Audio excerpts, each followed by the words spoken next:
आपके घर में भी छोटे बच्चे, अच्छा अक्सर ऐसा होता है कि हमारे बच्चे इंग्लिश मीडियम में पढ़ते हैं, स्कूल में तो इंग्लिश में बोलते हैं, लेकिन हम पेरेंट्स घर पर हिंदी में बोलते हैं। तो इससे क्या होता है, बच्चे इंग्लिश सीख ही नहीं पाते हैं। क्या स्कूल में भी वही बोल रहा है और इस घर में भी हम उससे वैसे ही बोलते हैं, तो बच्चा अपनी इंग्लिश को अच्छे से इम्प्रूव कर पाएगा और उस बच्चे के साथ साथ हमारे यानी पेरेंट्स की, घर वालों की भी इंग्लिश अच्छी हो जाएगी। तो अगर आपके घर में भी छोटे बच्चे हैं तो इन छोटे छोटे सेंटेंस को बोलने की आदत डाल लीजिए, ताकि आपके बच्चे की इंग्लिश तो इम्प्रूव होगी ही, साथ साथ आपकी भी इंग्लिश इम्प्रूव होगी। तो चलिए मैं लेकर आई हूँ आज की क्लास में कुछ छोटे छोटे सेंटेंस जो हम डे टू डे लाइफ में बोलते हैं, जैसे ये वाला, वो वाला, नहा लो, जाग जाओ, ये कर लो, वो कर लो। इस तरह के सेंटेंस को हम इंग्लिश में कैसे बोलेंगे, चलिए सीखते हैं। तो पहला सेंटेंस हमारा ये वाला, बच्चों से हम अक्सर बोलते हैं, कोई सामान उठाना हो या कुछ बताना हो, कौन सा वाला लाना है, ये वाला। तो इसको इंग्लिश में हम कैसे बोल सकते हैं, इसको हम बोल सकते हैं दिस वन। क्या बोलेंगे, दिस वन, ठीक है।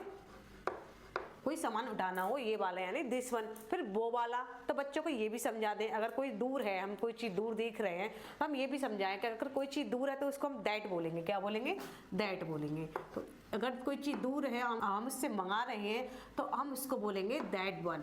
यानी कोई चीज़ पास है तो हम उसको बोलेंगे दिस वन, ये वाला। अगर कोई चीज़ दूर है, हम उससे मंगा रहे हैं बच्चे से, तो क्या बोलेंगे, दैट वन, यानी वो वाली, ठीक है।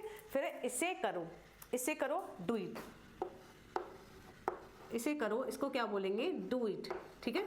या फिर हम ऐसे भी बोलते हैं, इसे जल्दी करो, या कोई काम हो तो इसे हम बोलते हैं इसे जल्दी करो, तो इसको बोलेंगे हम do it fast, do it fast. फिर है नहा लो, नहा लो को अब बच्चों से अक्सर बोलते हैं कि जाओ जाके नहा लो, तो इसको इंग्लिश में हम कैसे बोलेंगे, बोलेंगे टेक बाथ। क्या बोलेंगे, टेक बाथ, नहा लो, टेक बाथ। या फिर जाओ जाकर नहा लो, तो इसको बोलेंगे गो एंड टेक बाथ। क्या बोलेंगे, गो एंड टेक बाथ, ठीक है। फिर है जाकर खेलो, अक्सर हम बच्चों से बोलते हैं कि जाओ जाकर खेल लो, तो इसको हम कैसे इंग्लिश में बोल सकते हैं, गो एंड प्ले। क्या बोलेंगे,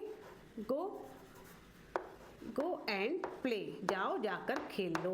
फिर जाओ बाहर जाके खेल लो, तो इसको हम बोल सकते हैं go and play outside, go and play outside. फिर है बाय बोलो, अक्सर हम बोलते हैं बच्चों से कि अंकल हैं, बाय बोलो, अंकल को बाय बोलो, या फिर बाय बोलो, इसको इंग्लिश में हम कैसे बोलेंगे, से गुड बाय, बाय। क्या बोलेंगे, से गुड बाय। या फिर हम ऐसे भी बोल सकते हैं, अंकल को बाय बोलो, अक्सर हम ऐसे बोलते हैं, तो हम बोल सकते हैं से गुड बाय टू अंकल, से good by two uncle.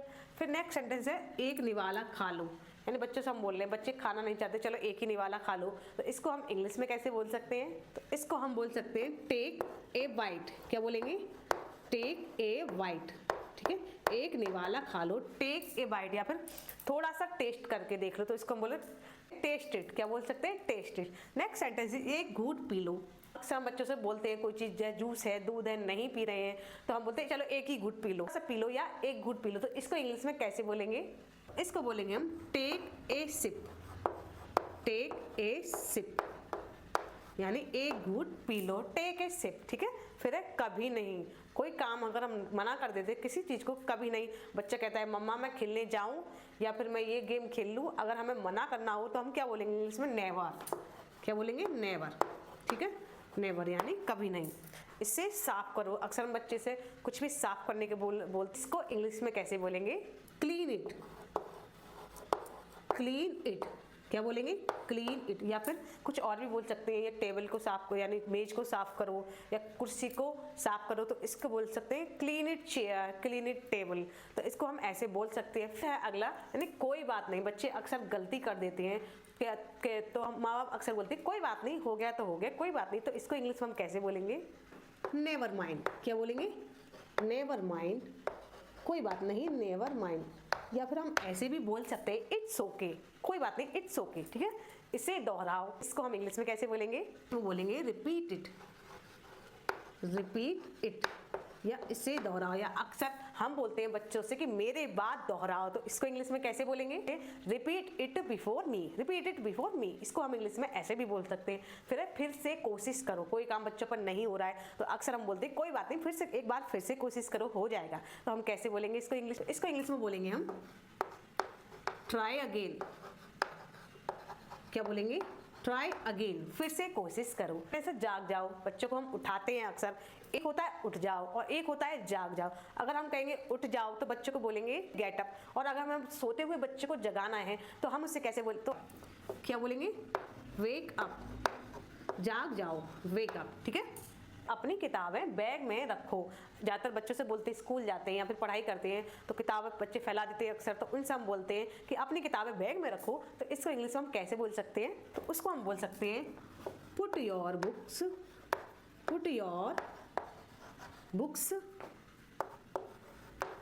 Put your books in the bag, in the bag, put your books in the bag. ठीक है। तो इस तरह के हम डे टू डे लाइफ में ये छोटे छोटे सेंटेंसेस को बोलते ही हैं। तो इसको ज़्यादा से ज़्यादा ट्राई करें कि हम इंग्लिश में ही बोलें। इससे आपके बच्चे की प्रोनाउंसिएशन भी अच्छी होगी और कहीं ना कहीं आपकी भी इंग्लिश इंप्रूव होगी। आप भी इंग्लिश में बोलना सीखेंगे, या कभी आप स्कूल में पीटीएम में जा रहे हैं या फिर किसी से बोल रहे हैं तो आपका भी एज ए पेरेंट्स इंप्रेशन बहुत अच्छा पड़ेगा अगर आपको इंग्लिश बोलने आती है।